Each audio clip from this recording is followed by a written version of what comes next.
Hey YouTube, I want to talk to you tonight about BackCountry Navigator. It's GPS software that I use on my Android devices. Typically I use it on my phone. I'm going to review it for you on my tablet just because it's larger, it's easier to see. I'll show you the phone interface as well because it is slightly different, but for the main review I'll show you the information, the interface and whatnot on the tablet.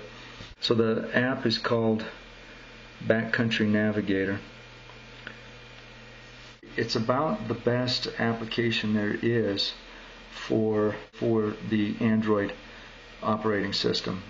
In the year, little over a year that I've owned this app, it's really come a long way. He's added some great features.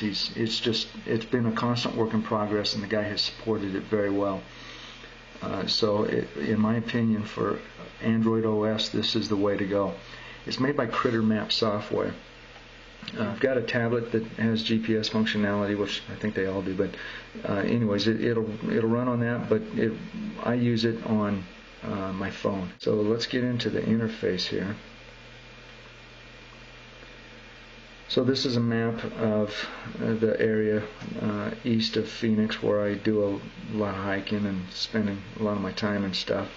So you've got your main interface, which is your map, and you can download maps in real time. So if you're in town or you're in an area where you're getting a good data connection, you can pull down the maps and see where you're at or whatever.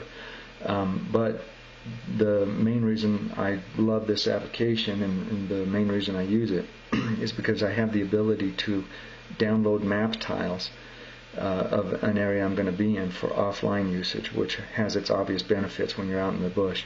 It'll let you download tiles of that area, so you could download multiple tiles and get as much area covered as you want.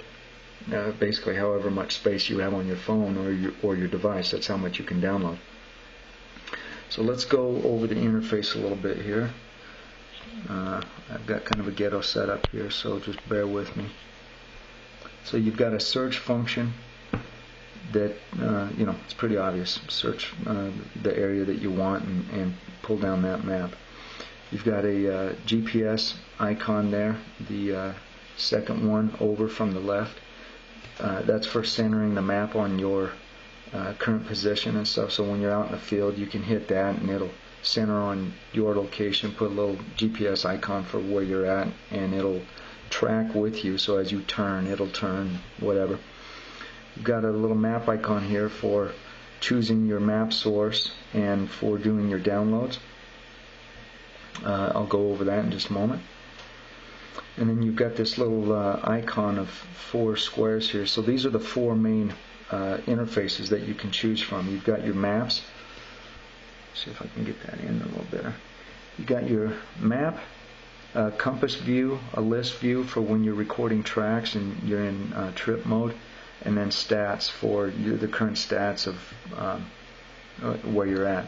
But anyway, so map view is what we're looking at. This is my main map. The compass view is going to bring up a compass on screen. I use it once in a while just for some reference and stuff, but I really don't get into this function of it. And I don't want people to get me wrong. I don't rely on this in any way for the most part when I'm out in the field. Typically what I do is, for me, it's kind of a backup thing, because I'll know an area I'm going to go to in the state. I'll download a bunch of maps for that area, and your GPS, when you have your phone in airplane mode, which mine typically is when I'm out in the bush, your GPS continues to function. So you can continue using this while you're saving battery and whatnot. This is more for me just to look at areas before or after the fact, before I'm going to explore, or if I want to get, if I go out hiking and then I want to try and figure out what areas I was in exactly with more detail or something. But it's just a fantastic application. Finally, over here you've got your basic list for your trip data, settings, your help file, feedback, whatever. You can purchase various add-ons. I haven't done any of those, so I'm not even sure what add-ons you can buy. But trip data is, as you start recording a new trip, say you're going to go on a big road trip, and during this road trip you're going to stop several different places and go on hikes.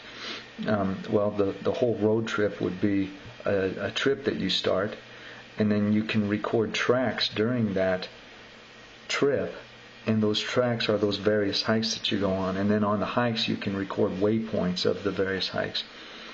You can import GPX file formats, which is a common GPS system format.